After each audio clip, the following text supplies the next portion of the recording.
म्हणून माझ्या लाडक्या बहिणींच्या योजना आम्ही चालू केल्या. का चालू करायची नाही? लगेच पोटदुखी सुरू झाली.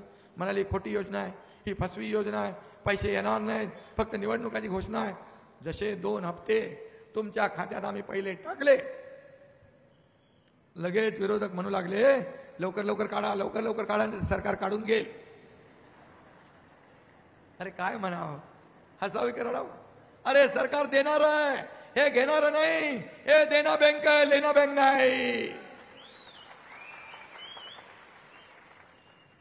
ऑक्टोबरमध्ये आम्हाला माहित होतं आचारसंहिता बाऊ करून या ठिकाणी हे तुमचे सावत्र भाऊ, दुष्ट कपटी भाऊ हे काळा मांजर आडवं घालतील. आम्ही ठरवलं नोव्हेंबर मधले पैसे आम्ही ऑक्टोबर मध्ये देऊन टाकले, 2 हप्त्याचे, आणि 5 हप्ते आम्ही तुमच्या खात्यात दिले. 5 हप्ते. आता तुम्हाला आम्ही सांगतो 20 तारखेला मतदान झाल्यावर डिसेंबरचा हप्ता तुमच्या खात्यात तात्काळ जमा झाल्याशिवाय राहणार नाही, हा शब्द देतो.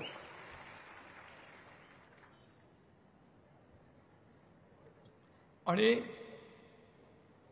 हे हप्ते घेणारं सरकार नाही, हप्ते घेऊन जेलमध्ये जाणारं सरकार नाही. हे हप्ते माझ्या लाडक्या बहिणींच्या खात्यात हप्ते भरणारं सरकार आहे, भरणारं. हा फरक आहे. आणि म्हणून माझ्या लाडक्या बहिणींना मी सांगतो, किती लाडक्या बहिणींच्या खात्यात पैसे आले का तुला साहेब? किती भरले? किती फॉर्म किती भरले? 98% पेक्षा जास्त महिला आपल्या महाराष्ट्रात हायेस्ट आहेत. महाराष्ट्रामध्ये सगळ्यात नंबर 1च्या लाडक्या बहिणींचे फॉर्म इकडे भरले. आणि खात्यात पण 2 हप्ते दिले, नंतर 3 हप्ते दिले. विरोधक म्हणाले की लवकर लवकर काढून घ्या, नाही तर सरकार काढून घेईल. अरे काय तुम्हाला सांगायचं, पहिले म्हणाले येणारच नाहीत. अरे पण सरकार हे काढून घेणार नाही, हे देणारं सरकार आहे. हे देना बँक आहे, ही लेना बँक नाही. ही हप्ते भरणार आहे. माझ्या लाडक्या बहिणींच्या खात्यात 5 हप्ते भरणारं सरकार. पूर्वीचा सरकार हप्ते घेऊन जेलमध्ये जाणार होतं, आता माझं सरकार हप्ते भरणार आहे. आणि म्हणून मी देखील एक सर्वसामान्य कुटुंबातून आलोय, शेतकऱ्याचा मुलगा आहे. मी गरिबी पाहिली आहे. माझी आई कसं घर चालवायची मी पाहिले आहे, कसे काटकसर करायची, दुधाचे पैसे, फीचे पैसे, राशनचे पैसे कशी वाचवायची.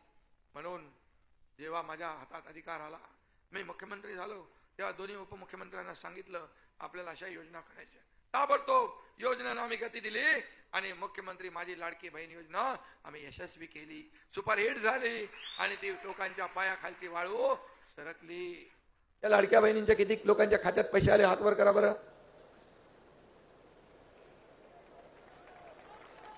या माझ्या लाडक्या बहिणींच्या जीवनामध्ये जर आम्ही थोडा हातभार लावला तर तुमच्या का पोटात दुखतंय? तुम्ही तर दिले नाही, आम्ही देतोय. तुम्ही बदनाम करता, भीक देताय का, लाच देताय का, विकत घेताय का, काय काय बोलले.